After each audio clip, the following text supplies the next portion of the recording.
अपने आत्माओं हम सुना करते थे श्री कृष्ण जी ने पर्वत उठा लिया था, गिरिराज यानी गोवर्धन पर्वत को उठा लिया था हाथ पर, उंगली पर ऐसे। पहले तो ये विचार करो उन्होंने वो पर्वत उठाया किस उद्देश्य से था। उन्होंने इस उद्देश्य से उठाया था कि वहां इन देवताओं की पूजा होया करती, और इंद्र स्वर्ग का राजा है, भगवान की पूजा छोड़कर इंद्र की पूजा चलती थी। श्री कृष्ण जी ने कहा भाई इंद्र की पूजा छोड़ दो या दो, उस भगवान की पूजा करो। इंद्र की कढ़ाई जो होती थी पूजा वह बंद कर दी। देवराज इंद्र एक समझ लो स्वर्ग का राजा, और उसके अंतर्गत ये सब नहर विभाग, सिंचाई विभाग भी आता है, यानी वर्षा करना।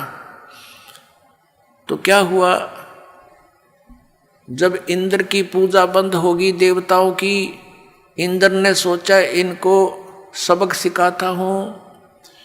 इतने जोर की वर्षा, काले बादल छा गए चारों तरफ, घटा काली घटा छा गई और मूसलधार वर्षा शुरू होगी।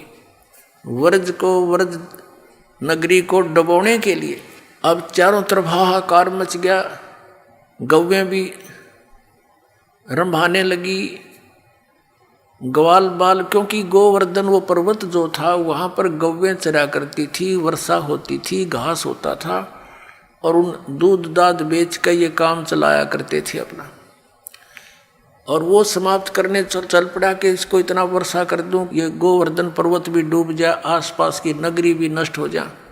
तो भगवान श्री कृष्ण जी ने उंगली पर वो गोवर्धन पर्वत उठा लिया और पूरी ब्रज नगरी के ऊपर से कर दिया। सारा इंद्र बरस लिया, खूब वर्षा कर ली। सारा पानी उस गोवर्धन पर्वत के ऊपर ऐसे शौक हो गया, उसमें ऐसे मिल गया जैसे ब्लोटिंग पेपर शाही ने चूस लिया करे। आखिर में थक गया इंद्र, आके पैर पकड़ दिए कि मुझे अक्षमा कर दो। कहने लगे चला जा, तेरे को कर दी अक्षमा, और खबरदार आज के बाद तूने अपनी पूजा के लिए व्रजवासियों को कंपेल किया। तो फिर वो गोवर्धन यथा स्थान पर रख दिया। अब पुण्यात्माओं जी, जो गुरु लोग हमें ये शिक्षा देते थे और ये कथा सुनाते थे, श्री कृष्ण जी ने गोवर्धन उठाया, और फिर वो इन्हों कहते थे देवी देवताओं की पूजा करो, श्राद्ध निकालो। अरे भले आदमी हो, श्री कृष्ण जी ने तो देवताओं की पूजा छुटवाई थी, तुम दंड कर रहे हो, उनके विपरीत ज्ञान दे रहे हो, गुण गा रहे हो श्री कृष्ण के, और तुम इसको भगवान बता रहे हो। परमात्मा कहा करते थे कि केवल एक इस लीला से ही तुमने उसको भगवान मान लिया, ये तुम्हारी ना समझी है, बालक बुद्धि है कि ये कंप्लीट गॉड मान लिया तुमने, गोवर्धन उठा लिया था। क्या बताते हैं परमात्मा, कहते हैं गोवर्धन श्री कृष्ण धारो और द्रोणोगिरी हनुमंत, शेष नाग सब सृष्टि उठारा, इनमें कौन भगवंत। यदि तुम एक ही इस लक्षण से, इस चमत्कार से कि श्री कृष्ण जी ने गोवर्धन उठा लिया, हनुमान जी ने तो फिर द्रोणागिरी उठाई, और आप ही लोक वेद सुनाते हो ब्राह्मण लोगों के शेष नाग के सिर पे, कहते हैं एक कूर्म है, कूर्म के ऊपर एक शेष नाग है, शेष नाग के सिर पे एक बैल है, और उसके ऊपर फिर सारी पृथ्वी रखी है। कहते तुम मानते हो कि शेष के सिर पे सारी सृष्टि है, शेष नाग के, तो यो सारे ब्रह्मांडा तुम्हारे पूरे ब्रह्मांड ने उठा रहा, समझ लो पूरी पृथ्वी उठा रहा। तो इनमें भगवान कौन सा है, श्री कृष्ण है या हनुमान जी है या शेष नाग है तुम्हारा भगवान? केवल इसी लक्षण से तुमने भगवान इसको कंप्लीट गॉड मान रखा, पूर्ण परमात्मा। फिर क्या बताया, कहते हैं समुद्र पाट लंका गयो, सीता का भरतारे, अगस्त ऋषि ने ये सातों पी लिए, इनमें कौन करता रे।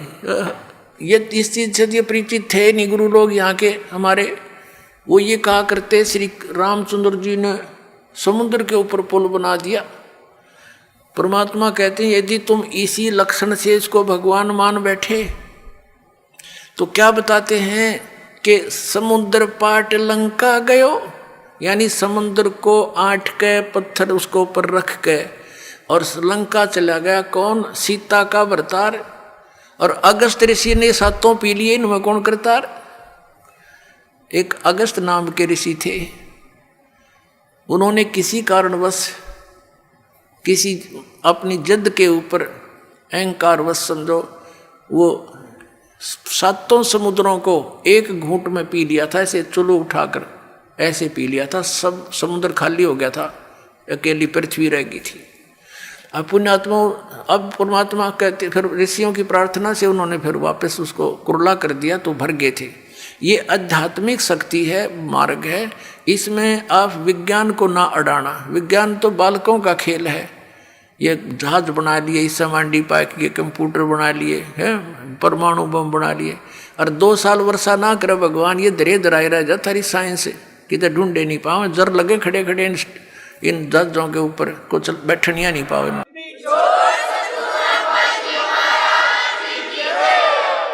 तो परमात्मा कहते हैं फिर इनमें भगवान कौन भाई। अगस्त ऋषि ने तो सातों समुद्र पी लिए थे, तुम एक पत्थर धर के पार हो गया तुम्हारा श्री राम, तुम उसने भगवान मान बैठे।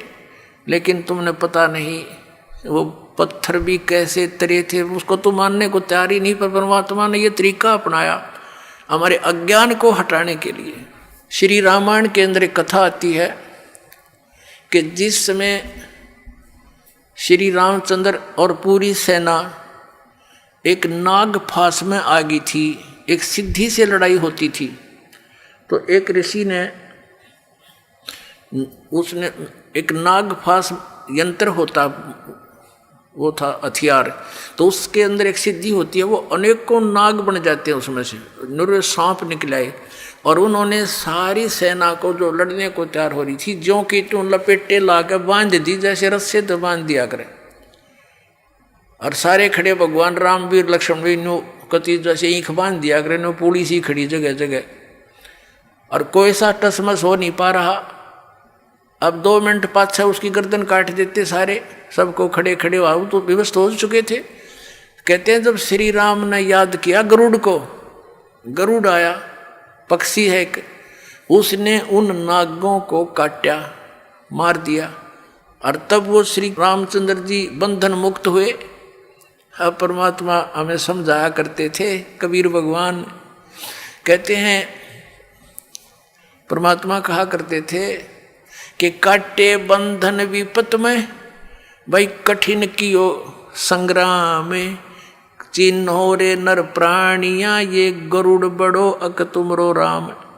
अब परमात्मा कहा करते काटे बंधन विपत में, कठिन कियो संग्राम, और चिन्हो रे नर प्राणिया यो गरुड़ बड़ाक तुम्हारा राम।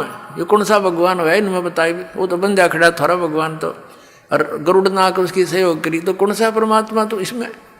तो इस तरह के तर्क देकर भगवान ने खूब समझाना चाहा कबीर परमात्मा ने, पर हमारी बुद्धि पर पत्थर डाल रखे थे इन अज्ञानी ऋषियों ने।